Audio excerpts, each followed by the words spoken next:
HSC পরীক্ষা 2025-এর ইতিহাস প্রথম পত্রের টপ 250 এমসিকিউ ক্লাসে তোমাদের সবাইকে স্বাগতম।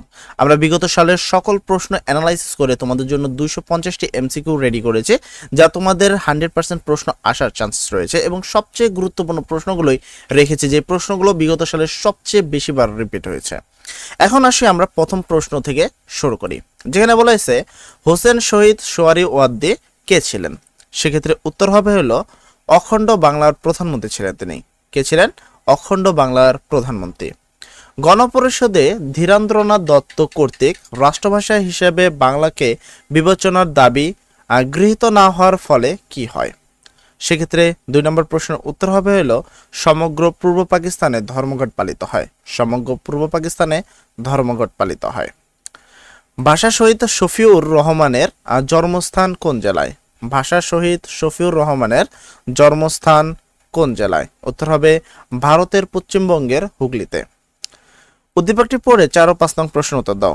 ভাষা আন্দোলন সম্পর্কে স্মৃতিচারণে একজন নারী বলেছিলেন তার ওপর অর্পিত দায়িত্ব ছিল আনন্দময়ী ও বাংলাবাজার স্কুলের মেয়েদের একত্রিত করে ঢাকা বিশ্ববিদ্যালয়ের আমতলায় নিয়ে আসা। উদ্দীপকে উল্লেখিত ভাষা আন্দোলনের অংশগ্রহণকারী কোন নারীর কথা বলা হয়েছে? উদ্দীপকে উল্লেখিত ভাষা আন্দোলনে অংশগ্রহণকারী কোন নারীর কথা বলা হয়েছে? এখানে অ্যাকচুয়ালি এই যে বিষয়টা তোমার রয়েছে, যিনি একজন হলো নারী, কিন্তু তারপরে দায়িত্ব ছিল কি তোমার আনন্দময়ী এবং বাংলা বাজারে স্কুলের মেয়েদেরকে একত্রিত করে ঢাকা বিশ্ববিদ্যালয়ের আমতলায় নিয়ে আসা।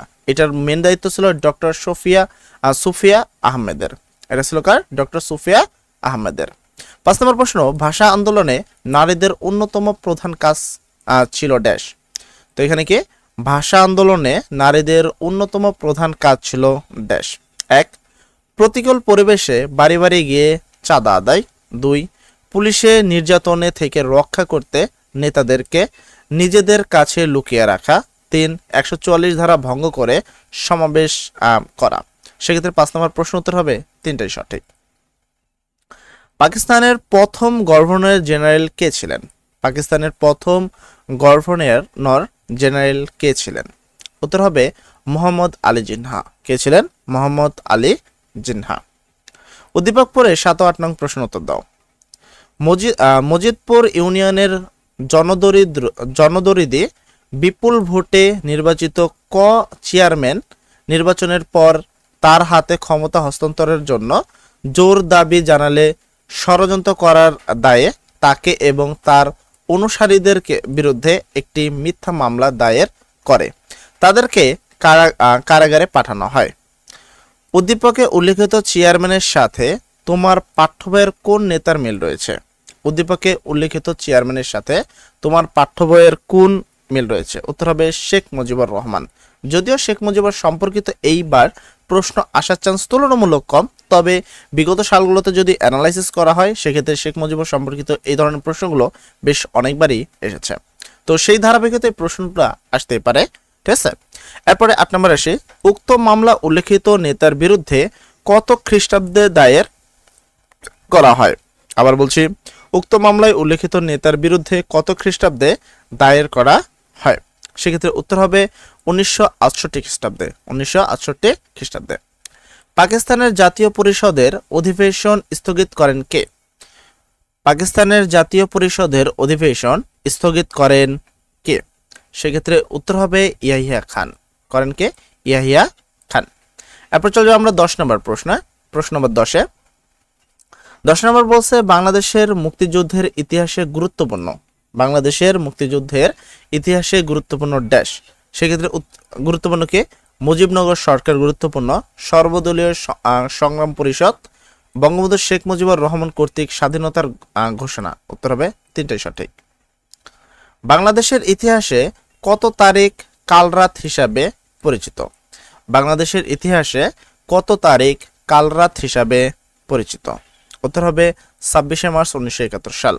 26শে মার্চ 1971 সাল হলো বাংলাদেশের ইতিহাসে একটি কালরাত হিসাবে পরিচিত। মুক্তিযুদ্ধে নারীরা অবদান রাখে ড্যাশ। মুক্তিযুদ্ধে নারীরা অবদান রাখে ড্যাশ। অস্ত্র চালনা ও গেরিলা যুদ্ধের প্রশিক্ষণ গ্রহণ করে, যুদ্ধাহত মুক্তিযোদ্ধাদের সেবা এবং শুশ্রূষা করে, তারপর মুক্তিযোদ্ধাদের আশ্রয় দান করে। উত্তর হবে তিনটে সঠিক। বাংলাদেশের মুক্তিযোদ্ধাদের বিরোধী রাষ্ট্র ছিল ড্যাশ। বাংলাদেশের মুক্তিযুদ্ধে বিরোধী রাষ্ট্র ছিল ড্যাশ। বাংলাদেশের মুক্তিযুদ্ধে কে কে বিরোধিতা করেছেন? 1 চীন করেছে, 2 যুক্তরাষ্ট্র করেছে। উত্তর হবে 1 ও 2। বাংলাদেশের মুক্তিযুদ্ধে বিরোধী রাষ্ট্র ছিল হলো চীন এবং যুক্তরাষ্ট্র। জর্জ হ্যারিসন কে ছিলেন? জর্জ হ্যারিসন কে ছিলেন? উত্তর হবে সঙ্গীত শিল্পী। জর্জ হ্যারিসন ছিলেন একজন সঙ্গীত শিল্পী। মুক্তিযুদ্ধের সময় পাক বাহিনীর দ্বারা বাঙালির ওপর চালনা নির্যাতনের ঘটনা বহির্বিশ্বে প্রকাশিত হয় ড্যাশ। আবার বলছি, মুক্তিযুদ্ধের সময় পাকিস্তানের দ্বারা বাঙালির ওপর চালনা নির্যাতনের ঘটনা বহির্বিশ্বে প্রকাশিত হয় ড্যাশ। মানে কিসের মাধ্যমে আর কি প্রকাশিত হয়? 1 পত্রপত্রিকার মাধ্যমে, 2 বেতারের মাধ্যমে, 3 টেলিভিশন, এটা ভুল কথা, পত্রপত্রিকা এবং বেতারের মাধ্যমে কিন্তু কি করা হয়? মুক্তিযুদ্ধের ঘটনাটা প্রকাশিত হয়। পাকিস্তানের সমর্থনে ভারত মহাসাগরে 7ম নৌবহর পাঠায় কোন দেশ? আবার বলছি, পাকিস্তানের সমর্থনে ভারত মহাসাগরে 7ম নৌবহর পাঠায় কোন দেশ? সেক্ষেত্রে উত্তর হবে মার্কিন যুক্তরাষ্ট্র। পাঠায় কে? মার্কিন যুক্তরাষ্ট্র। দিনেমারগণ কত খ্রিস্টাব্দে ভারত উপমহাদেশে আগমন করেন? দিনেমারগণ কত খ্রিস্টাব্দে ভারত উপমহাদেশে আগমন করেন? উত্তর হবে 1616 খ্রিস্টাব্দে। কত? 1616 খ্রিস্টাব্দে। পলাশীর প্রান্তর ভারতের কোন নদীর তীরে অবস্থিত? পলাশীর প্রান্তর ভারতের কোন নদীর তীরে অবস্থিত? উত্তর হবে ভাগীরথী। ভাগীরথী নদীর তীরে অবস্থিত। ইউরোপীয় জাতিসমূহের মধ্যে দুঃসাহসী ও নৌবিদ্যায় পারদর্শী ছিল ড্যাশ। মানে কে? ইউরোপীয় জাতিসমূহের মধ্যে দুঃসাহসী ও নৌবিদ্যায় পারদর্শী ছিল ড্যাশ। সেক্ষেত্রে উত্তর হবে পর্তুগিজ। ছেলেকে পর্তুগিজ। কোন স্থানগুলো ইস্ট ইন্ডিয়া কোম্পানির শক্তিশালী প্রাণকেন্দ্র পরিণত হয়? কোন স্থানগুলো ইস্ট ইন্ডিয়া কোম্পানির শক্তিশালী প্রাণকেন্দ্র পরিণত হয়? 1 মাদ্রাজ, বোম্বাই, কলকাতা। উত্তর হবে 3টাই সঠিক। উত্তর হবে কি 3টাই সঠিক। আর পরবর্তী প্রশ্ন যদি আমরা আসি, উদ্দীপক পড়ে 2122 নং প্রশ্ন উত্তর দাও। কামাল ও আরমান দুজনে একত্রিত দীর্ঘদিন বিশ্বাসের সাথে ব্যবসায় বাণিজ্য করলেও পরবর্তীতে আরমানের হটকারির কারণে সমস্ত মূলধনই কামাল একা লুটে নেয় এবং ব্যবসায় পরিচালনার দায়িত্ব এককভাবে গ্রহণ করে। অনুচ্ছেদে আরমানের সাথে তোমার পাঠ্য বইয়ের কোন বিশ্বাসঘাতকের মিল রয়েছে? অনুচ্ছেদে আরমানের সাথে তোমার পাঠ্য বইয়ের কোন বিশ্বাসঘাতকের মিল রয়েছে? সেক্ষেত্রে উত্তর হবে মির্জাফর। এখানে মিল রয়েছে কার? মির্জাফর। মির্জাফরের সাথে কিন্তু কি করেছে? তোমার কি বিশ্বাসঘাতকতা হয়েছে। উক্ত বিশ্বাসঘাতক তাৎক্ষণিকভাবে কি সুবিধা পান? উক্ত বিশ্বাসঘাতক তাৎক্ষণিকভাবে কি সুবিধা পান? তো মির্জাফরের সাথে যে তোমার কি মির্জাফর যে সিরাজউদ্দৌলার সাথে তোমার কি করেছিল? বিশ্বাসঘাতকতা করেছিল। এই বিশ্বাসঘাতকতার কারণে তিনি বাংলার সিংহাসন পান। ঠিক আছে? মির্জাফর কি পেয়েছিল? এই বিশ্বাসঘাতকতার কারণে তাৎক্ষণিকভাবে তিনি পেয়েছিলেন বাংলার সিংহাসন। তাহলে তিনি পেয়েছেন কি? বাংলার সিংহাসন। মহারানী ভিক্টোরিয়া কত খ্রিস্টাব্দের রাজকীয় ঘোষণা প্রদান করেন? মহারানী ভিক্টোরিয়া কত খ্রিস্টাব্দের রাজকীয় ঘোষণা প্রদান করেন? উত্তর হবে 1856 সালে। মহারানী ভিক্টোরিয়া 1856 খ্রিস্টাব্দের রাজকীয় ঘোষণা প্রদান করেন। কে ইলবার্ট বিল প্রণয়ন করেন? কে ইলবার্ট বিল প্রণয়ন করেন? সেক্ষেত্রে উত্তর হবে হলো তোমার লর্ড রিপন। লর্ড রিপন। উদ্দীপক পড়ে 25 ও 26 নং প্রশ্নের উত্তর দাও। উদ্দীপক পড়ে 25-26 নং উত্তর দিতে হবে। পৌরসভার নবনির্বাচিত সদস্যবৃন্দ শপথ গ্রহণ অনুষ্ঠানে জানতে পারেন যে একটি আইনের দ্বারা ভারতীয় উপমহাদেশের জনগণ পৌরসভা পরিচালনার দায়িত্ব পাবে। প্রশ্ন হলো, উদ্দীপকে উল্লেখিত আইনটি উপমহাদেশে কি নামে পরিচিত? উদ্দীপকে উল্লেখিত আইনটি উপমহাদেশে কি নামে পরিচিত? উত্তর হবে বেঙ্গল মিউনিসিপাল অ্যাক্ট। এর পরবর্তী যদি আসো, ভারতীয় জনগণ উক্ত আইন প্রেরতাকে কোন ধরনের শাসক হিসাবে বিবেচনা করে? ভারতীয় জনগণ উক্ত আইন প্রেরতাকে কোন ধরনের শাসক হিসাবে বিবেচনা করেন? উত্তর হবে সহানুভূতিশীল। কি হিসাবে? সহানুভূতিশীল হিসাবে করে। ভারতের প্রথম ভাইসর কে ছিলেন? ভাইসর কে ছিলেন? আবার বলছি, ভারতের প্রথম কে ভাইসর ছিলেন? তো সেক্ষেত্রে 27 নম্বর প্রশ্নের উত্তর হবে লর্ড ক্যানিং। লর্ড ক্যানিং। উদ্দীপক পরে 28 ও 29 নম্বর প্রশ্নের উত্তর দাও। আন্তদলীয় কোন্দলের কারণে মধুপুর ইউনিয়নে একটি রাজনৈতিক দলের 2টি কমিটি ঘোষণা করা হয়। দাউদ মল্লিক এ প্রস্তাবের উপস্থাপক। তিনি প্রতিপক্ষ গ্রুপের স্বেচ্ছাচারী। রাজনীতির প্রতিবাদে এই বিভাজনের প্রস্তাব উত্থাপন করেন। তো আমরা উদ্দীপকটা ভালো করে দেখে নিয়েছি। এবার প্রশ্ন আসে, উদ্দীপকে উল্লেখিত দাউদ মল্লিকের সাথে তোমার পাঠ্য বইয়ের ব্রিটিশ ভারতের কোন নেতার মিল রয়েছে? উদ্দীপকে উল্লেখিত দাউদ মল্লিকের সাথে তোমার পাঠ্য বইয়ের ব্রিটিশ ভারতের কোন নেতার মিল রয়েছে? উত্তর হবে মোহাম্মদ আলী জিন্নাহ। কার সাথে মিল রয়েছে? মোহাম্মদ আলী জিন্নাহর সাথে মিল রয়েছে। দাউদ মল্লিকের প্রস্তাবটি ইতিহাসের কোন প্রস্তাবের সাথে সামঞ্জস্যপূর্ণ? দাউদ মল্লিকের প্রস্তাবটি ইতিহাসের কোন প্রস্তাবের সাথে সামঞ্জস্যপূর্ণ? সেক্ষেত্রে উত্তর হবে লাহোর প্রস্তাব। কিসের প্রস্তাবের সাথে? লাহোর প্রস্তাবের সাথে সামঞ্জস্যপূর্ণ। মুসলিম লীগের কোন নেতা স্বাধীন বাংলা রাষ্ট্রের প্রস্তাব সমর্থন করেন? মুসলিম লীগের কোন নেতা স্বাধীন বাংলা রাষ্ট্রের প্রস্তাব সমর্থন করে? উত্তর হবে আব্দুল হাশিম। আব্দুল হাশিম। আর পরবর্তী প্রশ্নে যদি আমরা আসি, যেখানে বলা হয়েছে আইয়ুব খানের সামরিক শাসনামলের অভিনব সৃষ্টি কোনটি? আইয়ুব খানের সামরিক শাসনামলের অভিনব সৃষ্টি কোনটি? তোমরা যদি পারো তাহলে অতি তাড়াতাড়ি প্রশ্নের উত্তরটি দিতে পারো। যাই হোক, আমরা প্রশ্নের উত্তরটি দিয়ে দিই। প্রথম প্রশ্নের উত্তরটি হবে মৌলিক গণতন্ত্র। আইয়ুব খানের সামরিক শাসনামলের অভিনব সৃষ্টি হলো মৌলিক গণতন্ত্র। যুক্তফ্রন্টের নির্বাচনে ইস্তেহারের প্রথম দফা কোনটি? যুক্তফ্রন্টের নির্বাচনী ইস্তেহারের প্রথম দফা কোনটি? উত্তর হবে বাংলাকে রাষ্ট্রভাষা করা। বাংলাকে রাষ্ট্রভাষা করা। নিচের উদ্দীপকটি পড়ো এবং 2 ও 3 ও 4 নং প্রশ্ন উত্তর দাও। সিয়েরা লিওনে শান্তি প্রতিষ্ঠায় বাংলাদেশের সেনাবাহিনীর ভূমিকা অনবদ্য। প্রেসিডেন্ট আহমেদ তেজান কাব্বাহ সেনা সদস্যদের ভূমিকাকে স্মরণীয় করে রাখতে বাংলা ভাষাকে দেশটির সরকারি ভাষায় মর্যাদা দেন। বাংলা ভাষার সম্মানার্থে বিশ্বের অনেক দেশ আন্তর্জাতিক মাতৃভাষা দিবস পালন করে। জাতিসংঘের কোন সংস্থা বাংলাকে মর্যাদায় অধিষ্ঠিত করেছে? আবার বলছি, জাতিসংঘের কোন সংস্থা বাংলাকে মর্যাদায় অধিষ্ঠিত করেছেন? সেক্ষেত্রে 3 নম্বর প্রশ্নের উত্তর হবে হলো ইউনেস্কো। কি করেছে? ইউনেস্কো করেছে। উক্ত সংস্থার ভূমিকার ফলে, মানে ইউনেস্কোর ভূমিকার ফলে কি কি হয়? নাম্বার 1, বাংলা ভাষা আন্তর্জাতিক মর্যাদা পেয়েছে। নাম্বার 2, ভাষা শহীদদের মর্যাদা বৃদ্ধি পেয়েছে। উত্তর হবে 1 ও 2। উত্তর হবে কি? 1 ও 2। এরপরে পাকিস্তানের রাজধানী করাচি থেকে কোথায় স্থানান্তরিত হয়? পাকিস্তানের রাজধানী করাচি থেকে কোথায় স্থানান্তরিত হয়? উত্তর হবে ইসলামাবাদে। পাকিস্তানের রাজধানী করাচি থেকে ইসলামাবাদে স্থানান্তরিত হয়। পূর্ব পাকিস্তানে কেন অবকাঠামোগত দিক দিয়ে অনুন্নত ছিল?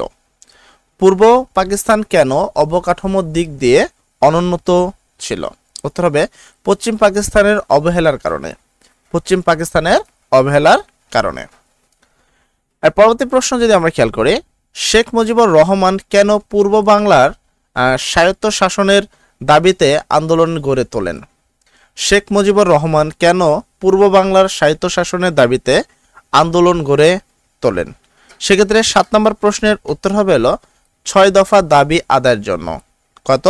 6 দফা দাবি আদায়ের জন্য। আর পরবর্তী প্রশ্নে আসে লর্ড রিপন কেন হান্টার কমিশন নিয়োগ করেন? আবার বলছি, লর্ড রিপন কেন হান্টার কমিশন নিয়োগ করেন? সেক্ষেত্রে উত্তর হবে শিক্ষা ব্যবস্থা উন্নয়নের জন্য। শিক্ষা ব্যবস্থা উন্নয়নের জন্য। বাঙ্গাল মিউনিসিপ্যাল আর্ট কি? বাঙ্গাল মিউনিসিপ্যাল আর্ট কি? সেক্ষেত্রে 9 নম্বর প্রশ্ন উত্তর হবে স্থানীয় স্বায়ত্তশাসনমূলক আইন। স্থানীয় স্বায়ত্তশাসনমূলক আমল আইন। আচ্ছা, আর পরবর্তী প্রশ্নে আসে নিচের অনুচ্ছেদটি পড়ো এবং 10-11 নং প্রশ্ন উত্তর দাও। মহাজনদের অত্যাচার নির্যাতন থেকে কৃষকদের রক্ষা করতে এলাকার এক সচেতন যুবক রাজিত একটি সমবায়ী সমিতি প্রতিষ্ঠা করে। রাজিতের কর্মকাণ্ডে ভারতের কোন শাসকের কাজের প্রতিফলন লক্ষ্য করা যায়? রাজিতের কর্মকাণ্ড ভারতের কোন শাসকের কাজের প্রতিফলন লক্ষ্য করা যায়? উত্তর হবে লর্ড কার্জন। লর্ড কার্জনের যে বিষয়টা সেটা কিন্তু প্রতিফলন হয়েছে। কৃষি ব্যবস্থার উন্নতির জন্য উক্ত শাসক মানে লর্ড কার্জন, কৃষি ব্যবস্থার উন্নতির জন্য লর্ড কার্জন কি করছে সেই বিষয়টা। তো কৃষি উন্নয়নের জন্য তিনি কি করছে? পাঞ্জাবে ভূমি স্থানান্তরের আইন প্রণয়ন করে এবং হলো কি সরকারি কৃষি বিভাগ প্রতিষ্ঠা করেন। উত্তর হবে 1-3। ঐতিহাসিক কীর্তিসমূহ সংরক্ষণ ও গবেষণার জন্য লর্ড কার্জন কোনটি প্রতিষ্ঠা করেন? ঐতিহাসিক কীর্তিসমূহ সংরক্ষণ ও গবেষণার জন্য লর্ড কার্জন কোনটি প্রতিষ্ঠা করেন? উত্তর হবে প্রান্ততত্ত্ব বিভাগ। তিনি কি প্রতিষ্ঠা করেন? প্রান্ততত্ত্ব বিভাগ। গান্ধীজির অসহযোগ আন্দোলনের মূল আদর্শ কোনটি? গান্ধীজির অসহযোগ আন্দোলনের মূল আদর্শ কোনটি? উত্তর হবে অহিংস। উত্তর হবে কি অহিংস। আলিগড় আন্দোলনের উদ্যোক্তা কে? আলিগড় আন্দোলনের উদ্যোক্তা কে? উত্তর হবে স্যার সৈয়দ আহমেদ। স্যার সৈয়দ আহমেদ। 21 নিয়ে প্রথম গানটি কে রচনা করেন? 21 নিয়ে প্রথম গানটি কে রচনা করেন? উত্তর হবে আব্দুল গাফফার চৌধুরী। 21 নিয়ে প্রথম গানটি আব্দুল গাফফার চৌধুরী রচনা করেন। এরপরে আমরা যদি প্রশ্নটা ভালো করে খেয়াল করি, উর্দু এবং একমাত্র উর্দুই হবে পাকিস্তানের রাষ্ট্রভাষা। উক্ত ঘোষণাটি মোহাম্মদ আলী জিন্নাহ দিয়েছিলেন। কোথা থেকে দিয়েছিলেন আর কি সে বিষয়টা। তিনি ঢাকা বিশ্ববিদ্যালয়ের সমাবর্তন অনুষ্ঠানে দিয়েছিলেন। তারপর সোহরাওয়ার্দী উদ্যানে দিয়েছিলেন। তাহলে উত্তর হবে 1-3। বাংলাদেশের স্বাধীনতা সংগ্রামের ইতিহাসে প্রথম শহীদ শিক্ষক কে? বাংলাদেশের স্বাধীনতা সংগ্রামের ইতিহাসে প্রথম শহীদ শিক্ষক কে? সেক্ষেত্রে উত্তর হবে শামসুজ্জোহা। কে? শামসুজ্জোহা। নিচের উদ্দীপক পরে 18-19 নং প্রশ্ন উত্তর দেবে। একজন শাসক তার রাষ্ট্রের একাংশের ওপর স্বেচ্ছাচারী শাসক চালায়, ফলে বঞ্চিত এলাকার জনগণ আন্দোলনের মাধ্যমে শাসকের পতন ঘটায়।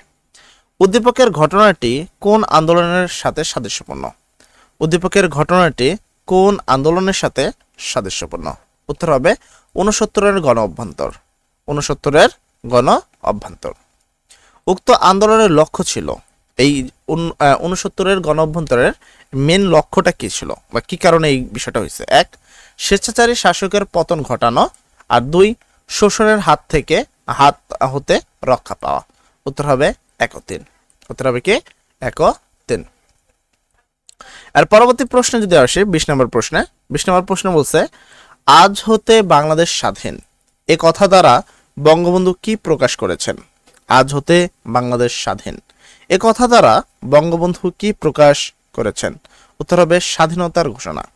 এ কথা দ্বারা বঙ্গবন্ধু স্বাধীনতার ঘোষণা দিয়েছিলেন।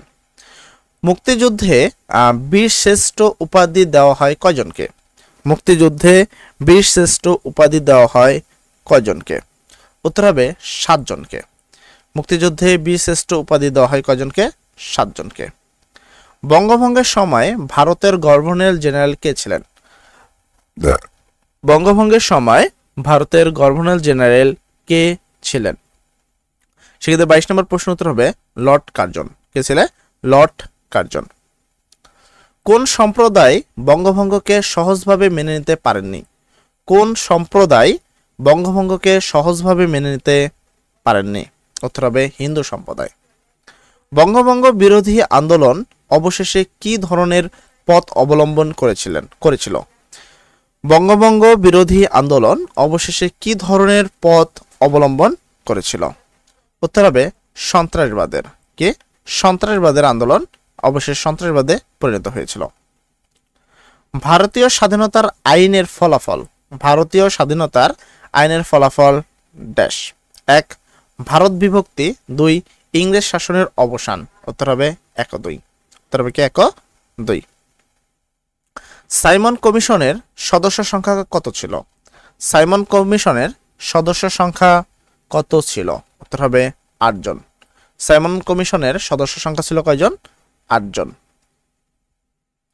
নিচের অনুচ্ছেদটি পড়ো এবং 28 ও 29 নং প্রশ্ন উত্তর দাও। ইতিহাসের একটি গুরুত্বপূর্ণ প্রস্তাবের ধারায় বলা হয় ভারতের উত্তর পশ্চিম এবং পূর্ব ভূভাগের মুসলমান সংখ্যাগরিষ্ঠ অঞ্চলগুলো নিয়ে স্বাধীন রাষ্ট্রসমূহ গঠন করা হবে। উদ্দীপকে কোন প্রস্তাবের ধারায় ইঙ্গিত রয়েছে? উদ্দীপকে কোন প্রস্তাবের ধারার ইঙ্গিত রয়েছে? উত্তর হবে লাহোর প্রস্তাব। কিসের? লাহোর প্রস্তাবের ইঙ্গিত রয়েছে। উক্ত প্রস্তাবের ফলে মানে লাহোর প্রস্তাবের ফলে কি কি হয়েছে? লাহোর প্রস্তাবের ফলে 1 ভারত ও পাকিস্তান নামে 2টি রাষ্ট্রের জন্ম হয়েছে। 2 ভারত নতুন ধারার শাসনতান্ত্রিক আন্দোলন শুরু করলো। উত্তর হবে 2 ও 3। ভাষা আন্দোলনের সময় পূর্ব বাংলার মুখ্যমন্ত্রী কে ছিল? ভাষা আন্দোলনের সময় পূর্ব বাংলার মুখ্যমন্ত্রী কে ছিল? উত্তর হবে নুরুল আমিন। কে ছিল? নুরুল আমিন ছিলেন। বাংলা ভাষার পক্ষে প্রথম বক্তব্য দেন কে? বাংলা ভাষার পক্ষে প্রথম বক্তব্য দেন কে? উত্তর হবে ধীরেন্দ্রনাথ দত্ত। বাংলা ভাষার পক্ষে প্রথম বক্তব্য দেন কে? ধীরেন্দ্রনাথ দত্ত।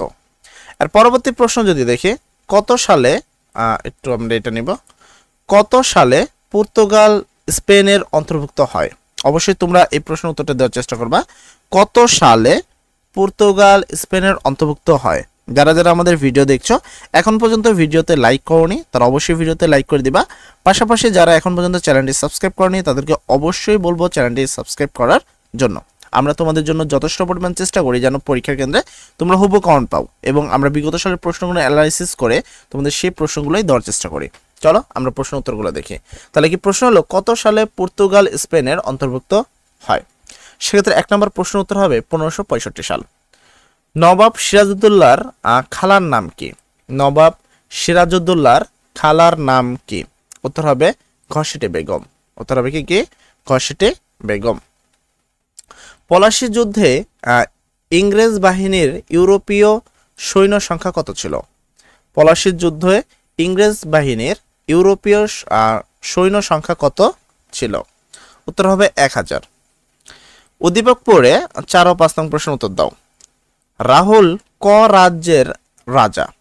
তার প্রধান সেনাপতির মনসদে আরোহণের দুর্ভিস সন্ধিতে পার্শ্ববর্তী দেশের রাজার সাথে আতাত করে রাহুলের বিরুদ্ধে ষড়যন্ত্র লিপ্ত হয়। ফলে যুদ্ধ অবশ্যম্ভী হয়ে দাঁড়ায়। সেনাপতির নীরবতার যুদ্ধে রাহুল পরাজিত হয়। পুরো মানে সিরাজউদ্দৌলার যে ঘটনা আছে সেই ঘটনাটি আসলে ইউজ করা হয়েছে। উদ্দীপকের সেনাপতির সাথে কোন ব্যক্তির সাদৃশ্যতা লক্ষ্য করা যায়? উদ্দীপকের সেনাপতির সাথে কোন ব্যক্তির সাদৃশ্যতা লক্ষ্য করা যায়? উত্তর হবে মীর জাফর। এই যে তোমার বিশ্বাসঘাতকতা এই কাজটা করেছে কে? মীর জাফর।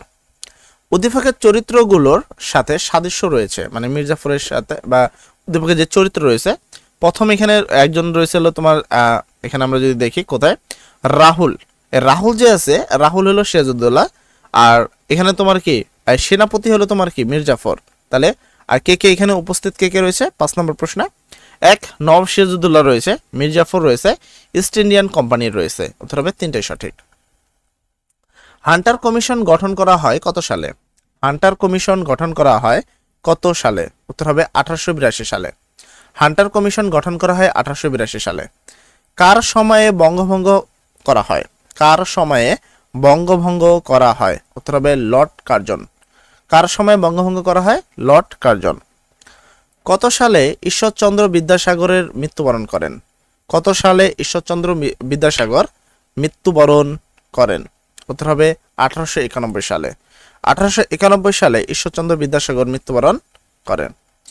ভারতীয় উপমহাদেশের সম্পদ ও অতুল ঐশ্বর্য সম্পর্কে জানা যায় ড্যাশ। আবার বলতেছি, ভারতীয় উপমহাদেশের সম্পদ ও অতুল ঐশ্বর্য সম্পর্কে জানা যায় ড্যাশ। উত্তর হবে হলো মেগাস্থানীয় সেনের বর্ণনায় এবং হলো স্ট্রাবোর বর্ণনায়। উত্তর হবে 2 ও 3। ব্রিটিশ ইন্ডিয়া সোসাইটি কত সালে প্রতিষ্ঠিত হয়? ব্রিটিশ ইন্ডিয়া সোসাইটি কত সালে প্রতিষ্ঠিত হয়? উত্তর হবে 1843 সালে। কত সালে? 1843 সালে। কার সুপারিশে ভারত স্বাধীন হয়? কার সুপারিশে ভারত স্বাধীন হয়? উত্তর হবে Lord Mountbatten. Lord Mountbatten. Lord মাউন্টব্যাটেনের সুপারিশে ভারত কি হয়? স্বাধীন হয়। এরপর চলে যাবো 12 নম্বর প্রশ্নে। 12 নম্বর প্রশ্ন বলছে তমুদ্দিন মজলিস নামে একটি সাংস্কৃতিক প্রতিষ্ঠান গড়ে ওঠে কার নেতৃত্বে? তমুদ্দিন মজলিস নামে একটি সাংস্কৃতিক প্রতিষ্ঠান গড়ে ওঠে কার নেতৃত্বে? সেক্ষেত্রে উত্তর হবে হলো আব্দুল কাসেমের নেতৃত্বে। কার নেতৃত্বে? আব্দুল কাসেমের নেতৃত্বে। ব্রিটিশ শাসনামলে ভারতবর্ষে যে ক্ষতি হয়েছিল? ব্রিটিশ শাসনামলে ভারতবর্ষের যে ক্ষতি হয়েছিল: 1. ক্ষুদ্র ও কুটির শিল্প ধ্বংস, কৃষিক্ষেত্রে অনুন্নয়ন, নারী সমাজের। এটা না, উত্তর হবে 1 ও 2। উত্তর হবে কি 1 ও 2। ধীরেন্দ্রনাথ দত্ত কত সালে বাংলা ভাষার পক্ষে বক্তব্য পেশ করেন? ধীরেন্দ্রনাথ দত্ত কত সালে বাংলা ভাষার পক্ষে বক্তব্য পেশ করেন? উত্তর হবে 1948 সালে। কত? 1948 সালে। ভাষা শহীদ রফিক উদ্দিনের পিতার নাম কি? ভাষা শহীদ রফিক উদ্দিনের পিতার নাম কি? উত্তর হবে আব্দুল লতিফ। আব্দুল লতিফ। ভারত ও পাকিস্তান কেন যুদ্ধে জড়িয়ে পড়ে? ভারত ও পাকিস্তান কেন যুদ্ধে জড়িয়ে পড়ে? উত্তর হবে কাশিরের কৃতিত্ব নিয়ে। সাধারণ মানুষ মুক্তিযোদ্ধাদের যেভাবে সাহায্য করেছে তা হলো। সাধারণ মানুষ মুক্তিযোদ্ধাদের যেভাবে সাহায্য করেছে তা হলো আশ্রয় ও সেবা দিয়ে, শত্রুর অবস্থান ও চলাফেরার তথ্য দিয়ে, খাবার ও ওষুধ সরবরাহ করে। উত্তর হবে 3টাই সঠিক। বৈদেশিক সাহায্যের ব্যয় বেশি করা হয় কোথায়? বৈদেশিক সাহায্যের ব্যয় বেশি করা হয় কোথায়? উত্তর হবে পশ্চিম পাকিস্তানে। বৈদেশিক সাহায্যের ব্যয় বেশি করা হলো পশ্চিম পাকিস্তানে। 11 দফা কখন ঘোষণা করা হয়? 11 দফা কখন ঘোষণা করা হয়? উত্তর হবে 1969 সালে। 11 দফা 1969 সালে ঘোষণা করা হয়। 11 দফা কখন ঘোষণা করা হয়? 1969 সালে। কত তারিখে জুলফিকার আলী ভুট্টো ঢাকায় আগমন করেন? কত তারিখে জুলফিকার আলী ভুট্টো ঢাকায় আগমন করেন? উত্তর হবে 26 মার্চ। 26 মার্চ হলো জুলফিকার আলী ভুট্টো ঢাকায় কি করে? আগমন করে। 1954 সালে নির্বাচনে মুসলিম লীগের পরাজয়ের যে কারণ তা হলো, আবার বলছি, 1954 সালে নির্বাচনে মুসলিম লীগের পরাজয়ের যে কারণ তা হলো কি কারণে তারা পরাজয় হয়েছিল? সেক্ষেত্রে 21 নম্বর প্রশ্নের প্রথম হলো নেতাকর্মীর দল ত্যাগ, 2 অর্থনৈতিক অবস্থার অবনতি, 3 প্রয়োজনীয় দ্রব্যের দাম বৃদ্ধি। উত্তর হবে 1, 2, 3, 3টাই সঠিক। এরপর চলে যাব আমরা পরবর্তী প্রশ্নে। বহির্বিশ্বে প্রথম বাংলাদেশ মিশন স্থাপিত হয় কোথায়? বহির্বিশ্বে প্রথম বাংলাদেশ মিশন স্থাপিত হয় কোথায়? উত্তর হবে কলকাতায়। প্রথম কোথায় হয়? প্রথম হলো কলকাতাতে হয়। এর পরবর্তী প্রশ্ন যদি বলি, পাকিস্তান ভারতকে আক্রমণ করে কত তারিখে? পাকিস্তান ভারতকে আক্রমণ করে কত তারিখে? উত্তর হবে 3 ডিসেম্বর 1971 সাল। কত? 3 ডিসেম্বর 1971 সাল। বাংলাদেশের অস্থায়ী সরকারের রাজধানী ছিল কোথায়? বাংলাদেশের অস্থায়ী সরকারের রাজধানী ছিল কোথায়? উত্তর হবে মুজিবনগরে। কোথায়? মুজিবনগরে। উদ্দীপকটি পড়ে 25 ও 26 নং প্রশ্ন উত্তর দাও। 2000 খ্রিস্টাব্দে ভারতের জম্মু ও কাশ্মীর রাজ্যের ন্যাশনাল কনফারেন্স পার্টির বিধায়ক আলী মোহাম্মদ সাগর রাজ্যের উভয় অংশের আঞ্চলিক স্বায়ত্তশাসন প্রদানের জন্য দাবিনামা উত্থাপন করেছিলেন। উদ্দীপকের সাথে পাঠ্য বইয়ের বর্ণিত কোন বিষয়ে সাদৃশ্য রয়েছে? উদ্দীপকের সাথে পাঠ্য বইয়ের বর্ণিত কোন বিষয়ের সাদৃশ্য রয়েছে? উত্তর হবে লাহোর প্রস্তাব। উত্তর হবে কি? লাহোর প্রস্তাব। উক্ত বিষয়ের লক্ষ্য ছিল ড্যাশ। উক্ত বিষয়ের লক্ষ্য ছিল ড্যাশ। উত্তর হবে পৃথক রাষ্ট্র গঠন, সীমানা পরিবর্তনের স্বাধীনতা। উত্তর হবে 1 ও 3। সোভিয়েত ইউনিয়নের নৌবহরে মোট কতটি যুদ্ধজাহাজ ছিল? সোভিয়েত ইউনিয়নের নৌবহরে মোট কতটি যুদ্ধজাহাজ ছিল? উত্তর হবে মোট 26টি যুদ্ধজাহাজ ছিল। কয়টি? 26টি। ইউএনএইচসিআর এর সদর দপ্তর কোথায়? ইউএনএইচসিআর এর সদর দপ্তর কোথায়? উত্তর হবে জেনেভায়। কোথায়? জেনেভায়। আগরতলা মামলার বিরুদ্ধে ছাত্র জনতা আন্দোলন যে কারণে হয় তা হলো। আগরতলা মামলার বিরুদ্ধে ছাত্র জনতার আন্দোলন যে কারণে হয় তা হলো, তো কি কি কারণে হয়? 1 শেখ মুজিবুর রহমানের মুক্তি, 2 জরুরি আইন প্রত্যাহার। উত্তর হবে 2 ও 3। কারা বাংলাদেশের মুক্তিযুদ্ধকে সমর্থন দেয়নি? কারা বাংলাদেশের মুক্তিযুদ্ধকে সমর্থন দেয়নি? সেক্ষেত্রে উত্তর হবে হলো আরব দেশসমূহ। কারা? আরব দেশসমূহ বাংলাদেশের মুক্তিযুদ্ধকে কি দেয়নি? সমর্থন দেয়নি। এর পরবর্তী প্রশ্ন যদি আমরা আসে, এখানে বলা হয়েছে বঙ্গভঙ্গের ঘোষণা হয়। বঙ্গভঙ্গের ঘোষণা হয় মানে কত সালে, সে বিষয়টা। তো বঙ্গভঙ্গের ঘোষণা হয় কত সালে? অবশ্যই সবাই যারা যারা জানো কমেন্ট সেকশনে লিখে ফেলো। বঙ্গভঙ্গের ঘোষণা হয় কত সালে? উত্তর হবে বঙ্গভঙ্গের ঘোষণা হয় 1905 সালে। বঙ্গভঙ্গের ঘোষণা হয় কত সালে? 1905 সালে। বঙ্গভঙ্গের সময় ভারতের গভর্নর জেনারেল ছিলেন ড্যাশ। বঙ্গভঙ্গের সময় ভারতের গভর্নর জেনারেল ছিলেন ড্যাশ। উত্তর হবে লর্ড কার্জন। কে ছিলেন? Lord Curzon. 3 নম্বর, জালিয়ান ওয়ালাবাগের হত্যাকারা হয় ড্যাশ। হত্যাকা হয় ড্যাশ। তো সেক্ষেত্রে 3 নম্বর প্রশ্ন উত্তর হবে 1919 সালে। জালিয়ান ওয়ালাবাগের হত্যাকারা হয় তোমার 1900 কত? হত্যা করা হয় কখন? 1919 সালে।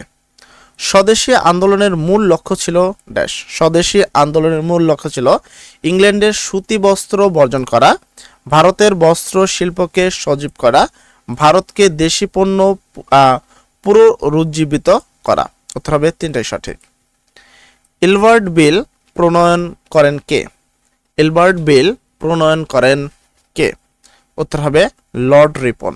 লর্ড রিপন এলবার্ট বিল কি করে? প্রণয়ন করে। আর পরবর্তী আমরা আসবো 6 নম্বর প্রশ্নে। ভারতীয় জাতীয় কংগ্রেস প্রতিষ্ঠিত হয়, তো কোথায় প্রতিষ্ঠিত হয়? 1 যদি 6 নম্বর প্রশ্নের কথা বলি, অ্যালান অক্টাভিয়ান হিমেল প্রচেষ্টায়, তারপর লর্ড ডাফরিনের পৃষ্ঠপোষকতায়, কতিপয় শিক্ষিত প্রভাবশালী ভারতীয় নেতৃবৃন্দদের প্রচেষ্টায়। উত্তর হবে 3টাই সঠিক। অসহযোগ আন্দোলনের নেতা ছিলেন কে? অসহযোগ আন্দোলনের নেতা ছিলেন কে? ছিলেন অসহযোগ আন্দোলনের নেতা ছিলেন কে? উত্তর হবে মহাত্মা গান্ধী। অসহযোগ আন্দোলনের নেতা ছিলেন হলো মহাত্মা গান্ধী। কত খ্রিস্টাব্দে স্বাধীন সার্বভৌম ভারত রাষ্ট্রের জন্ম হয়? কত খ্রিস্টাব্দে স্বাধীন সার্বভৌম ভারত রাষ্ট্রের জন্ম হয়? উত্তর হবে 1847 সালে। 1858 খ্রিস্টাব্দে ভারত শাসন আইন প্রণীত হয় কেন? 1858 খ্রিস্টাব্দে ভারত শাসন আইন প্রণীত হয় কেন? উত্তর হবে মহাবিদ্রোহের কারণে। মহাবিদ্রোহের কারণে। তারপরে ব্রিটিশ ভারতে মুসলিমদের পিছিয়ে থাকার প্রধান কারণ? ব্রিটিশ ভারতে মুসলমানদের পিছিয়ে থাকার প্রধান কারণ কি? সেক্ষেত্রে উত্তর হবে ধর্মীয় গোঁড়ামি। কি? ধর্মীয় গোঁড়ামি। আর পরবর্তী, পাকিস্তান রাষ্ট্রের জন্ম হয় কবে? পাকিস্তান রাষ্ট্রের জন্ম হয় কবে? উত্তর হবে 14 আগস্ট 1947 সালে। 14 আগস্ট 1947 সালে তোমার কি পাকিস্তান রাষ্ট্রের কি হয়? জন্ম হয়। পূর্ব বাংলার প্রথম গভর্নর কে? পূর্ব বাংলার প্রথম গভর্নর কে? উত্তর হবে স্যার ফ্রেডারিক বন। কৃষক শ্রমিক পার্টির নেতা কে ছিলেন? কৃষক শ্রমিক পার্টির নেতা কে ছিলেন? সেক্ষেত্রে 13 নম্বর প্রশ্নের উত্তর হবে হলো একে ফজলুল হক। কৃষক শ্রমিক পার্টির নেতা কে ছিলেন? একে ফজলুল হক। এর পরবর্তী প্রশ্নে আসে, বর্তমান বাংলা একাডেমির পূর্ব নাম কি ছিল? বর্তমান বাংলা একাডেমির পূর্ব নাম কি ছিল? উত্তর হবে বর্ধমান হাউস। বর্ধমান হাউস। বাংলা ভাষা আন্দোলনে অংশগ্রহণকারী হামিদা খাতুনের বাড়ি কোন জেলায়? ভাষা আন্দোলনে অংশগ্রহণকারী হামিদা খাতুনের বাড়ি কোন জেলায়? উত্তর হবে খুলনা জেলায়। কোন জেলায়? খুলনা জেলায়। এরপর চলে যাবো আমরা পরবর্তী প্রশ্নে। ভাষা আন্দোলনের পরবর্তীকালে জন্ম দেয়। ভাষা আন্দোলন পরবর্তীকালে জন্ম দেয় সামাজিক আন্দোলনে, অর্থনৈতিক আন্দোলনের এবং রাজনৈতিক আন্দোলনে। উত্তর হবে তিনটাই সঠিক। 21শে ফেব্রুয়ারি আন্তর্জাতিক মাতৃভাষার মর্যাদা পায় যেভাবে? 21শে ফেব্রুয়ারি আন্তর্জাতিক মাতৃভাষার মর্যাদা পায় যেভাবে? তাহলে কিভাবে পায়? 1. প্রবাসীদের সহযোগিতায়, 2. সর্বস্তরের বাঙালিদের প্রচেষ্টায়, সাধারণ পরিষদ প্রস্তাব উত্থাপনের মাধ্যমে। উত্তর হবে তিনটাই সঠিক। তারপরে আমরা যদি পরবর্তী 18 নম্বর প্রশ্নে আসি, প্রশ্ন চলে গেল। উর্দু ও শুধু উর্দুই হবে পাকিস্তানের রাষ্ট্রভাষা, উক্তিটি কার? উর্দু ও এবং শুধু উর্দুই হবে পাকিস্তানের রাষ্ট্রভাষা, উক্তিটি কার? সেক্ষেত্রে 18 নম্বর প্রশ্ন উত্তর হবে হলো মোহাম্মদ আলী জিন্নাহর। এই উক্তিটি কার? মোহাম্মদ আলী জিন্নাহর। সর্বদলীয় রাষ্ট্রভাষা পরিষদ কবে গঠিত হয়? সর্বদলীয় রাষ্ট্রভাষা পরিষদ কবে গঠিত হয়? উত্তর হবে 1952 সালের 31 জানুয়ারি। 1952 সালের কত? 31 জানুয়ারি। এরপর চলে যাবো আমরা 20 নম্বর প্রশ্নে। 1952 সালের 21শে ফেব্রুয়ারি শহীদ হন কে কে? 1952 সালের 21শে ফেব্রুয়ারি শহীদ হন কে কে? উত্তর হবে বরকত সালাম জব্বার রফিক। বরকত সালাম জব্বার এবং কে রফিক। শেখ মুজিবুর রহমানকে কখন বঙ্গবন্ধু উপাধি ভূষিত করা হয়? শেখ মুজিবুর রহমানকে কখন বঙ্গবন্ধু উপাধি ভূষিত করা হয়? উত্তর হবে 23শে ফেব্রুয়ারি 1969 সালে। কত? 23শে ফেব্রুয়ারি 1969 সালে। কিভাবে আইয়ুব খানের পতন হয়? কিভাবে আইয়ুব খানের পতন হয়? উত্তর হবে জনতার চাপের মুখে। কিভাবে আইয়ুব খানের পতন হয়? জনতার চাপের মুখে। 1969 এর গণঅভ্যুত্থানে শহীদ হয়েছিলেন কে? 1969 এর গণঅভ্যুত্থানে শহীদ হয়েছিলেন কে? উত্তর হবে আসাদ। 6 দফা দাবি কোথায় কি উত্থাপিত হয়? 6 দফা দাবি কোথায় উত্থাপিত হয়? উত্তর হবে লাহোরে। 6 দফা দাবি লাহোরে উত্থাপিত হয়। পাকিস্তান ভারতের যুদ্ধ কত সালে সংগঠিত হয়? পাকিস্তান ভারতের যুদ্ধ কত সালে সংগঠিত হয়? উত্তর হবে 1965 সালে। পাকিস্তান ভারতের যুদ্ধ 1965 সালে কি হয়? সংগঠিত হয়। এরপরে 26 নম্বর প্রশ্ন যদি আসে, কতজনকে আগরতলা মামলায় আসামি করা হয়েছিল? কতজনকে আগরতলা মামলায় আসামি করা হয়েছিল? উত্তর হবে 35 জনকে। 35 জনকে আগরতলা মামলায় আসামি করা হয়েছিল। আর পরবর্তী প্রশ্ন যদি দেখি, পূর্ব পাকিস্তানের জনগণের নিকট মেঘনাকাটা হিসাবে গণ্য করা হয় কোনটি? পূর্ব পাকিস্তানের জনগণের নিকট মেঘনাকাটা হিসাবে গণ্য করা হয় কোনটি? উত্তর হবে 6 দফা। বঙ্গবন্ধু শেখ মুজিবুর রহমান কত তারিখে ঐতিহাসিক ভাষণ দেন? বঙ্গবন্ধু শেখ মুজিবুর রহমান কত তারিখে ঐতিহাসিক ভাষণ দেন? উত্তর হবে 7ই মার্চ 1971 সাল। মৌলিক গণতন্ত্রের প্রতিষ্ঠাতাকে? মৌলিক গণতন্ত্রের প্রতিষ্ঠাতাকে? উত্তর হবে আইয়ুব খান। মৌলিক গণতন্ত্রের প্রতিষ্ঠাতা হলো কে? আইয়ুব খান। 1969 সালের গণ অভ্যুত্থানের লক্ষ্য হলো ড্যাশ। 1969 সালের গণ অভ্যুত্থানের লক্ষ্য হলো ড্যাশ। উত্তর হবে গণতন্ত্রের পূর্ণ বাস্তবায়ন, তারপর কি আঞ্চলিক স্বায়ত্তশাসন অর্জন, সামরিক শাসনে বিলোপ সাধন। উত্তর হবে 3টা সঠিক।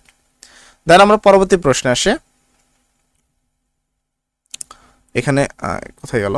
আচ্ছা, এখানে কোন ইউরোপীয় জাতি ভারত উপমহাদেশে সর্বশেষ আগমন করে? কোন ইউরোপীয় জাতি ভারত উপমহাদেশে সর্বশেষ আগমন করে? সেক্ষেত্রে প্রথম প্রশ্নের উত্তর হবে হলো তোমাদের ফরাসি। ঠিক আছে, ফরাসি ইউরোপীয় জাতি ভারত উপমহাদেশে সর্বশেষ আগমন করে। দেন আমরা চলে যাব 2 নম্বর প্রশ্নে। উদ্দীপকটি পড়ে 2 ও 3 নং প্রশ্ন উত্তর দাও। বাবা জাফরকে একটি যুদ্ধের গল্প শোনালেন। যে যুদ্ধে নিজ সেনাবাহিনীর বিশ্বাসঘাতকতার, বিশেষ করে সেনাবাহিনীর গোপন ষড়যন্ত্র ও বিশ্বাসঘাতকতার শাসকের পরাজয়কে অনিবার্য করে তোলে এবং রচিত হয় পরাধীনতার এক করুণ ইতিহাস। প্রথম প্রশ্ন, ব্যাপারকে এক সেকেন্ড। আচ্ছা, আমরা এটা নিই। উদ্দীপকে উল্লেখিত সেনাপতির সাথে কার মিল রয়েছে? এটা কিন্তু চিকন করে নি। আচ্ছা, কে উদ্দীপকে উল্লেখিত সেনাপতির সাথে কার মিল রয়েছে? উদ্দীপকে যেই সেনাপতিটা রয়েছে, তো সেই সেনাপতির সাথে কার মিল রয়েছে? এখানে ষড়যন্ত্র করছে হলো সেনাপতি, কিন্তু সিরাজউদ্দৌলার গল্পে ষড়যন্ত্র করছে হলো মীর জাফর। কে করছে? মীর জাফর। উদ্দীপকের উল্লেখিত যুদ্ধটিতে তুমি কোন যুদ্ধের সাথে সম্পর্কিত বলে মনে করো? উপরে যে যুদ্ধটা আছে, এই যুদ্ধটার সাথে তুমি কাকে মানে কার সাথে সম্পর্কিত বলে তুমি মনে করো? উত্তর হবে পলাশী যুদ্ধের সাথে। কার সাথে? পলাশী যুদ্ধের সাথে। কোন ব্রিটিশ শাসক সংবাদপত্রের ওপর নিয়ন্ত্রণ আরোপ করে? কোন ব্রিটিশ শাসক সংবাদপত্রের ওপর নিয়ন্ত্রণ আরোপ করে? কোন ব্রিটিশ শাসক সংবাদপত্রের ওপর নিয়ন্ত্রণ আরোপ করেন? সেক্ষেত্রে উত্তরটা হবে কে? 4 নম্বর প্রশ্ন উত্তর হবে লর্ড লিটন। কে? লর্ড লিটন সেন এই কাজটা করে নাকি? আচ্ছা, এরপরে যদি আমরা আসি পরবর্তী প্রশ্নে, কার শাসনামলে ইলবার্ট বিল উত্থাপিত হয়? কার শাসনামলে ইলবার্ট বিল উত্থাপিত হয়? উত্তর হবে লর্ড রিপনের। কার? লর্ড রিপনের। 1952 সালের ভাষা আন্দোলনে নারীরা সাহায্য করেছে। 1952 সালে ভাষা আন্দোলনে নারীরা সাহায্য করেছে কাকে কাকে? এক, খাদ্য সরবরাহ করে, আহতদের চিকিৎসা সেবা দিয়ে, বাড়ি বাড়ি চাঁদা তোলে। উত্তর হবে 3টাই সঠিক। উত্তর হবে কি? 3টাই সঠিক। এরপরে 1966 সালের 6 দফায় উল্লেখিত শেষ দফাটি ছিল। উদ্দীপকে তোমার এটা যে প্রবলেম হচ্ছে এটা নিয়ে। 1966 সালের 6 দফায় উল্লেখিত শেষ দফাটি ছিল, মানে এখানে 6 দফার শেষ দফাটা কি? সেক্ষেত্রে উত্তর হবে এম নাম্বারটি, মিলিশিয়া বাহিনী গঠন সংক্রান্ত। তারপর 8 নম্বর প্রশ্ন। 8 নম্বর বলছে যৌথ বাহিনী বাংলাদেশের রণাঙ্গনে কতটি সামরিক অঞ্চল ভাগ করেন? যৌথ বাহিনী বাংলাদেশের রণাঙ্গনে কতটি সামরিক অঞ্চলে ভাগ করেন? সেক্ষেত্রে 8 নম্বর প্রশ্নের উত্তর হবে হলো 4টি। কয়টি? 4টি। এরপর আমরা 9 নম্বর প্রশ্নে আসি। তার আগে একটা ছোট উদ্দীপক আছে, উদ্দীপকটি পড়ে 9 10 প্রশ্ন তো দাও। সাবিহা তার বাবার সাথে প্রথমবার ঢাকায় এসেছেন। আসাদগেটে এলাকায় এসে বাবার কাছে জানতে চান এটা আসাদগেট নাম হলো কেন? বাবা তাকে এর নামকরণের ইতিহাস বর্ণনা করেন। উদ্দীপকটি নিচের কোন ঘটনাকে স্মরণ করিয়ে দেয়? এখানে মেন বিষয় হলো আসাদগেট। তো আসাদগেট নিয়ে অ্যাকচুয়ালি কোন এটা হচ্ছে সেটা হলো কত দফা? 11 দফা আন্দোলন। আসাদ গেট কি কারণ হয়েছে? 11 দফা আন্দোলনের কারণে। তারপরে উক্ত আন্দোলনের ফলে কি হয়েছে? সেক্ষেত্রে আমরা 10 নম্বর প্রশ্ন বলি, সেক্ষেত্রে স্বাধিকার প্রতিষ্ঠার পথ কি হয়েছে? প্রশস্ত হয়েছে। 11 নম্বর প্রশ্ন, ভাষা আন্দোলনের সময়, এখানে বেশি হচ্ছে কিছু কিছু জায়গায়, ঠিক আছে? আচ্ছা, ভাষা আন্দোলনের সময় পূর্ব বাংলার মুখ্যমন্ত্রী কে ছিলেন? ভাষা আন্দোলনের সময় পূর্ব বাংলার মুখ্যমন্ত্রী কে ছিলেন? উত্তর হবে নুরুল আমিন। কে ছিলেন? নুরুল আমিন ছিলেন। আর পরবর্তী আমরা প্রশ্নে যদি আসে, তো এখানে বলা হয়েছে 12 নম্বরে, 1970 সালে পাকিস্তানের সাধারণ নির্বাচনে আওয়ামী লীগ জাতীয় পরিষদে মোট কতটি আসন লাভ করে? 1970 সালে পাকিস্তানের সাধারণ নির্বাচনে আওয়ামী লীগ জাতীয় পরিষদে মোট কতটি আসন লাভ করে? উত্তর হবে 167টি আসন। কয়টি? 167টি আসন লাভ করে। উদ্দীপকটি পড়ে 13-14 প্রশ্ন উত্তর দাও। কবি আসবেন, মঞ্চ প্রস্তুত, উপস্থিত লাখো জনতা, সমুদ্রের বই সেই উত্থাল মুহূর্তে কবি বহু প্রতীক্ষার পর মঞ্চে এসে ঘোষণা করেন, এবারের সংগ্রাম আমাদের মুক্তির সংগ্রাম, এবারের সংগ্রাম স্বাধীনতার সংগ্রাম। প্রদত্ত উদ্দীপকে উল্লেখিত কবি বলতে কাকে নির্দেশ করা হয়েছে? সেক্ষেত্রে উত্তর হবে বঙ্গবন্ধু শেখ মুজিবুর রহমানকে। কাকে? বঙ্গবন্ধু শেখ মুজিবুর রহমানকে। উদ্দীপকে কোন বিষয়ের দিকে ইঙ্গিত করা হয়েছে? উদ্দীপকে কোন বিষয়ের দিকে ইঙ্গিত করা হয়েছে? উত্তর হবে 7ই মার্চের ভাষণের দিকে। কিসে? 7ই মার্চের ভাষণের দিকে ইঙ্গিত করা হয়েছে। এরপরে 1971 সালের 16 ডিসেম্বর আত্মসমর্পণ অনুষ্ঠানে পাকিস্তান সেনাবাহিনীর পক্ষে কে উপস্থিত ছিলেন? 1971 সালে 16 ডিসেম্বর আত্মসমর্পণ অনুষ্ঠানে পাকিস্তানি সেনাবাহিনীর পক্ষে কে উপস্থিত ছিলেন? উত্তর হবে এ কে নিয়াজি। এ কে নিয়াজি ছিলেন উপস্থিত। আর পরবর্তী প্রশ্নে যদি আমরা আসি, 16 নম্বর প্রশ্ন বলছে, মার্কিন যুক্তরাষ্ট্র বাংলাদেশকে স্বাধীন রাষ্ট্র হিসাবে স্বীকৃতি দেয়। মার্কিন যুক্তরাষ্ট্র বাংলাদেশকে স্বাধীন রাষ্ট্র হিসাবে স্বীকৃতি দেয় 5 এপ্রিল 1973 সালে, 4 এপ্রিল 1972 সালে, 3 এপ্রিল 1972 সালে। এক্ষেত্রে উত্তর হবে শুধু 2 নাম্বারটা, 4 এপ্রিল 1972 সালে। উত্তর হবে কি? 4 এপ্রিল 1972 সালে। বাংলাদেশ ওআইসি এর সদস্য পদ লাভ করে কত সালে? বাংলাদেশ ওআইসি এর সদস্য পদ লাভ করে কত সালে? সেক্ষেত্রে উত্তর হবে 1974 সালে। বাংলাদেশ ওআইসি এর সদস্য পদ লাভ করে 1974 সালে। কার নেতৃত্বে ভারত ছাড় আন্দোলন 1942 অনুষ্ঠিত হয়? কার নেতৃত্বে, আবার বলছি, কার নেতৃত্বে ভারত ছাড় আন্দোলন 1942 অনুষ্ঠিত হয়? সেক্ষেত্রে 18 নম্বর প্রশ্ন উত্তর হবে মহাত্মা গান্ধীর। কার? মহাত্মা গান্ধীর নেতৃত্বে। উদ্দীপকটি পড়ে 1920 নং প্রশ্ন উত্তর দাও। ব্রিটিশ সরকার এক সময় ভারতবর্ষে একটি আইন পাশ করে। এই আইনে বিনা অভিযোগে আটক বা গ্রেপ্তার, এমনকি সভা সমিতিতে নিষেধাজ্ঞা দেওয়া হয়। এই আইনের মাধ্যমে সংবাদপত্রের কণ্ঠ রোধ করার প্রচেষ্টাও নেওয়া হয়। এরকম গণবিরোধী ও বৈষম্যমূলক আইনের বিরুদ্ধে ভারত ব্যাপক প্রতিবাদ হয়। উদ্দীপকে যে আইনের কথা বলা হয়েছে সেটি কোন আইন? উদ্দীপকে যে আইনের কথা বলা হয়েছে সেটা কোন আইন? উত্তর হবে 1935 সালের ভারত শাসন আইন। 1935 সালের ভারত শাসন আইন। এরপর চলে যাব আমরা পরবর্তী প্রশ্নে। পরবর্তী প্রশ্ন বলছে, উক্ত আইন কত সালে পাশ হয়? উক্ত আইন কত সালে পাশ হয়? উত্তর হবে 1919 সালে। উক্ত আইন 1919 সালে পাশ হয়। লক্ষ্য চুক্তি কোন দুটি সম্প্রদায়ের মধ্যে স্বাক্ষরিত হয়? লক্ষ্য চুক্তি কোন দুটি সম্প্রদায়ের মধ্যে স্বাক্ষরিত হয়? উত্তর হবে মুসলিম ও হিন্দু। উত্তর হবে মুসলিম ও হিন্দু। 6 দফা কোথায় উত্থাপিত হয়? 6 দফা কোথায় উত্থাপিত হয়? উত্তর হবে লাহোরে। 6 দফা হলো লাহোরে উত্থাপিত হয়। আগরতলা ষড়যন্ত্র মামলার প্রধান আসামি কে ছিলেন? আগরতলা ষড়যন্ত্র মামলার প্রধান আসামি কে ছিলেন? উত্তর হবে শেখ মুজিবুর রহমান। কে ছিলেন? শেখ মুজিবুর রহমান। আসাদের ষাট কবিতাটি কোন প্রেক্ষাপটে রচিত? আসাদের ষাট কবিতাটি কোন প্রেক্ষাপটে রচিত? উত্তর হবে 69-এর গণ অভ্যুত্থান। উত্তর হবে কি 69-এর গণ অভ্যুত্থান।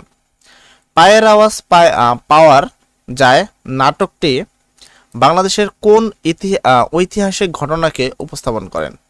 পায়ের আওয়াজ পাওয়া যায় নাটকটি বাংলাদেশের কোন ঐতিহাসিক ঘটনাকে উপস্থাপন করেন? উত্তর হবে গণহত্যা।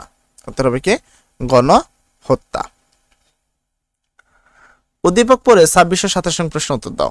1991 সালে সোভিয়েত ইউনিয়নের ভাঙ্গনের মধ্য দিয়ে পৃথিবীতে বেশ কয়েকটি স্বাধীন রাষ্ট্র আত্মসমর্পণ করে।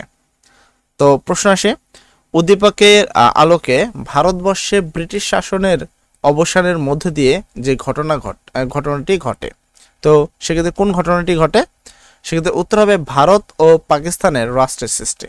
ভারত ও পাকিস্তানের রাষ্ট্রের সৃষ্টি। উক্ত ঘটনার ফলে সাময়িকভাবে দৃশ্যমান হয়। তো এই যে ভারত আর পাকিস্তান রাষ্ট্রের কি হয়? সৃষ্টি হয়, যার ফলে সাময়িকভাবে কি হয় সেই বিষয়টা। এক, সাম্প্রদায়িত্ব সম্প্রীতি হয়, শরণার্থী সংকট হয় এবং এটা হয়। তো এই ক্ষেত্রে হতে হয় সাম্প্রদায়িক দাঙ্গা হয়। কি হয়? সাম্প্রদায়িক দাঙ্গা। তাহলে উত্তর হবে শুধু 3 নম্বরটা। এরপরে জহির রায়হানের আরেক ফাল্গুন কোন প্রেক্ষাপটে রচিত? জহির রায়হানের আরেক ফাল্গুন কোন প্রেক্ষাপটে রচিত? উত্তর হবে ভাষা আন্দোলন। জহির রায়হানের আরেক ফাল্গুন কি ভাষা আন্দোলন প্রেক্ষাপটে রচিত।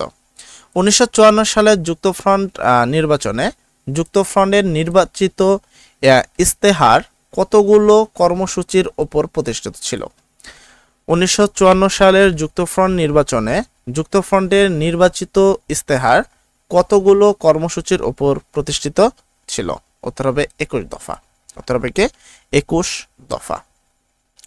শেখ মুজিবুর রহমান কখন বঙ্গবন্ধু উপাধি লাভ করেন? শেখ মুজিবুর রহমান কখন বঙ্গবন্ধু উপাধি লাভ করেন? উত্তর হবে 23 ফেব্রুয়ারি 1969 সাল। 23 ফেব্রুয়ারি 1969 সালে তারা কি করে? এই জিনিসটা লাভ করে। এরপর চলে আমরা পরবর্তী প্রশ্নে, এবং আমরা প্রত্যেকটা প্রশ্ন ভালো করে পড়বো। এখানে তোমাদের যে প্রশ্নগুলো আছে প্রত্যেকটা প্রশ্ন তোমাদের জন্য খুবই গুরুত্বপূর্ণ। এর পরবর্তী প্রশ্নে আসি আমরা। বলা হয়েছে ইংরেজরা ভারতবর্ষে প্রথম কোন সম্রাটের দরবারে উপস্থিত হয়? ইংরেজরা ভারতবর্ষের প্রথম কোন সম্রাটের দরবারে উপস্থিত হয়? উত্তর হবে সম্রাট আকবর। ইংরেজরা প্রথম ভারতবর্ষের সম্রাট আকবরের দরবারে কি হয়? উপস্থিত হয়। সিরাজউদ্দৌলার হত্যাকারী কে? সিরাজউদ্দৌলার হত্যাকারী কে? উত্তর হবে মোহাম্মদী বেগ। সিরাজউদ্দৌলার হত্যাকারী হলো মোহাম্মদী বেগ। 76-এর মনন্তর হয় কত সালে? 76-এর মনন্তর হয় কত সালে? উত্তর হবে 1176 সালে। কত সালে? 1176 সালে। ঐতিহাসিক কীর্তিসমূহ সংরক্ষণ ও গবেষণার জন্য লর্ড কার্জন কোনটি প্রতিষ্ঠা করেন? আবার বলতেছি, ঐতিহাসিক কীর্তিসমূহ সংরক্ষণ ও গবেষণার জন্য লর্ড কার্জন কোনটি প্রতিষ্ঠা করেন? সেক্ষেত্রে উত্তর হবে প্রত্নতত্ত্ব বিভাগ। কত সালে নওয়াব আব্দুল লতিফকে কলকাতা প্রেসিডেন্সি ম্যাজিস্ট্রেট পদে উন্নতি করা হয়? তো সেক্ষেত্রে 5 নম্বর প্রশ্ন উত্তর হবে 1877 সালে। উদ্দীপক পড়ে 6 এবং 7 নম্বর প্রশ্ন উত্তর দাও। শিক্ষক শ্রেণীকক্ষে গোল টেবিল বৈঠকের ইতিহাস আলোচনা করছিলেন। এ সম্পর্কে তিনি বলেন, গোল টেবিল বৈঠক করলে হিন্দু প্রতিনিধিরা ওই বৈঠক ত্যাগ করে, তাই এই বৈঠকে কংগ্রেসের যোগদান নিশ্চিত করার জন্য বড়লাট 1931 খ্রিস্টাব্দে একটি চুক্তি করেন। শিক্ষক কোন চুক্তির ইঙ্গিত প্রদান করেছেন? শিক্ষক কোন চুক্তির ইঙ্গিত প্রদান করেছে? উত্তর হবে গান্ধী আরউইন সন্ধি। গান্ধী আরউইন সন্ধি। এরপরে উক্ত চুক্তির ফলে কি হয়েছে? উক্ত চুক্তির ফলে সকল রাজবন্দী মুক্তি পায়, দমনমুক্ত আইন রোধ হয়, জিনহার 14 দফা বাতিল করা হয়। উত্তর হবে তিনটাই সঠিক। উত্তর হবে কি? তিনটাই সঠিক। এরপরে উদ্দীপক পড়ে 58 নং প্রশ্ন উত্তর দাও। ইতিহাসের একটি গুরুত্বপূর্ণ প্রস্তাবের ধারায় বলা হয়, ভারতের উত্তর পশ্চিম ও পূর্ব ভূভাগের মুসলমান সংখ্যাগরিষ্ঠ অঞ্চলগুলো নিয়ে স্বাধীন রাষ্ট্রসমূহ গঠন করতে হবে। উদ্দীপকে কোন প্রস্তাবের ধারার ইঙ্গিত রয়েছে? উদ্দীপকের কোন প্রস্তাবের ধারার ইঙ্গিত রয়েছে? উত্তর হবে লাহোর প্রস্তাব। কোন প্রস্তাব? লাহোর প্রস্তাব। উক্ত প্রস্তাবের ফলে মানে লাহোর প্রস্তাবের ফলে কি হয়েছে আমরা একটু আগে দেখে নিব। তো লাহোর প্রস্তাবের ফলে কি হয়েছে সে বিষয়টা যদি আমরা লক্ষ্য করি, সেক্ষেত্রে এক আমরা বলতে পারি ভারত ও পাকিস্তান নামে দুটি রাষ্ট্রের জন্ম হয়, ভারতে নতুন ধারার শাসনতান্ত্রিক আন্দোলন শুরু হয়। উত্তর হবে 2 ও 3। আর পরবর্তী প্রশ্নে আসে, ভাষা আন্দোলনের সময় পূর্ব বাংলার মুখ্যমন্ত্রী কে ছিলেন? ভাষা আন্দোলনের সময় পূর্ব বাংলার মুখ্যমন্ত্রী কে ছিলেন? উত্তর হবে নুরুল আমিন। ভাষা আন্দোলনের সময় পূর্ব বাংলার মুখ্যমন্ত্রী ছিলেন হলো নুরুল আমিন। তমুদ্দিন মজলিস নামে একটি সাংস্কৃতিক প্রতিষ্ঠান গড়ে ওঠে কার নেতৃত্বে? তমুদ্দিন মজলিস নামে একটি সাংস্কৃতিক প্রতিষ্ঠান গড়ে ওঠে কার নেতৃত্বে? উত্তর হবে আব্দুল কাসেমের নেতৃত্বে। কার নেতৃত্বে? আব্দুল কাসেমের নেতৃত্বে। আর পরবর্তী প্রশ্ন যদি আমরা খেয়াল করি, যেখানে বলছে উর্দুর সাথে বাংলাকেও গণপরিষদের ভাষা হিসেবে ব্যবহারের প্রস্তাব করেন। উর্দুর সাথে বাংলাকেও গণপরিষদের ভাষা হিসেবে কে ব্যবহারের প্রস্তাব করেন ড্যাশ। তো কে করেন? সেক্ষেত্রে উত্তর হবে ধীরেন্দ্রনাথ দত্ত। কে করেন? ধীরেন্দ্রনাথ দত্ত। আর পরবর্তী প্রশ্ন আমরা খেয়াল করি, 21-এর প্রথম কবিতা কাঁদতে আসেনি ফাঁসির দাবি নিয়ে এসেছি, এর রচিতা কে? 21-এর প্রথম কবিতা কাঁদতে আসেনি ফাঁসির দাবি নিয়ে এসেছি, এর রচিতা কে? তো সঠিক উত্তর হবে হলো মাহবুর উল আলম চৌধুরী। কোন তারিখে ইউনেস্কো 21শে ফেব্রুয়ারিকে আন্তর্জাতিক মাতৃভাষা দিবস হিসাবে ঘোষণা করে? সেক্ষেত্রে উত্তর হবে 1999 সালের 14 নভেম্বর। ঐতিহাসিক 6 দফা কর্মসূচির প্রথম দফা কি ছিল? ঐতিহাসিক 6 দফা কর্মসূচির প্রথম দফা কে ছিল? সেক্ষেত্রে উত্তর হবে হলো প্রাদেশিক শাসনতত্ত্ব। আচ্ছা, আজকে আমরা এই পর্যন্ত প্রশ্নগুলো রাখছি, আর বাকি কিছু প্রশ্ন তোমাদের রয়েছে, এটা সম্পূর্ণ বিষয়টা লাইভ ক্লাসে তোমরা পেয়ে যাবা। যেহেতু বর্তমান বাইরে বৃষ্টি আবহাওয়া চলছে, কখন কারেন্ট চলে যাবে তখন আমাদের পুরো ক্লাসটাই নষ্ট হয়ে যাবে। তো আজকের জন্য আমরা ক্লাসটা এতটুকু রাখছি, বাকি যতটুকু বাকি রয়েছে বা প্রথম থেকে শুরু করে আবার লাস্ট পর্যন্ত তোমাদের পরীক্ষার আগের দিন অবশ্যই আমাদের চ্যানেলে লাইভ ক্লাস পেয়ে যাবা। তার জন্য আমাদের চ্যানেলটি সাবস্ক্রাইব করে আমাদের সাথে থাকতে হবে। সবাই ভালো থাকবা, সবার জন্য দোয়া করি। আসসালামু আলাইকুম।